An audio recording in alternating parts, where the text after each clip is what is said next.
शामिल होने का, अपने विचार रखने का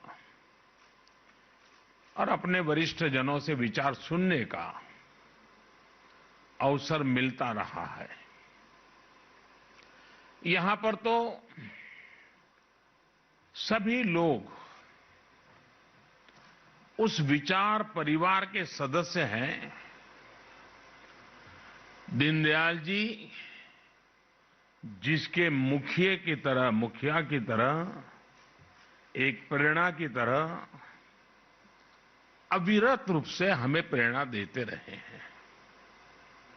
आप सबने दीनदयाल जी को पढ़ा भी है और उन्हीं के आदर्शों से अपने जीवन को गढ़ा भी है। और इसलिए आप सब उनके विचारों से,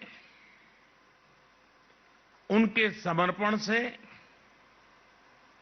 भली भांति परिचित हैं। मेरा अनुभव है और आपने भी महसूस किया होगा कि हम जैसे जैसे दीनदयाल जी के बारे में सोचते हैं, बोलते हैं, सुनते हैं, उनके विचारों को पढ़ने का प्रयास करते हैं, हमें उनकी बातों में, उनके विचारों में हर बार एक नई ताजगी, एक नया दृष्टिकोण, एक नवीनता का अनुभव होता है। उनके विचार आज भी उतने ही प्रासंगिक है जितने तब थे और आने वाले समय में भी उतने ही आवश्यक रहेंगे जितने आज है।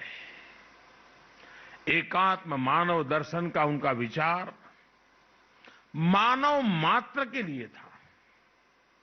इसलिए जहां भी मानवता की सेवा का प्रश्न होगा, मानवता के कल्याण की बात होगी, दीनदयाल जी का एकात्म मानव दर्शन प्रासंगिक रहेगा ही रहेगा।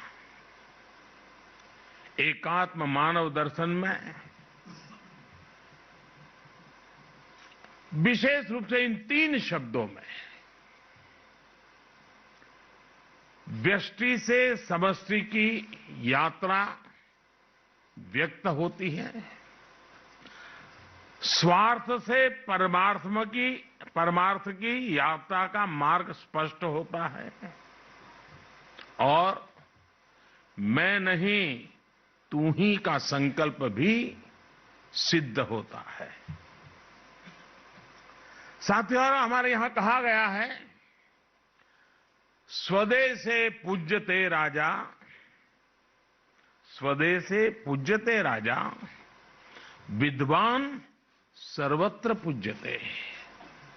अर्थात सत्ता की ताकत से आपको सीमित सम्मान ही मिल सकता है। जहां सत्ता की ताकत प्रभावी होगी वहीं सम्मान मिलेगा, लेकिन विद्वान का सम्मान हर जगह होता है।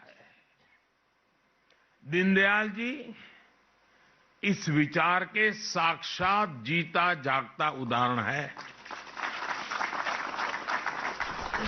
उनका एक एक विचार, उनके एक एक शब्द उन्हें पूरी दुनिया में एक विलक्षण व्यक्तित्व बना देते हैं। सामाजिक जीवन में एक नेता को कैसा होना चाहिए, भारत के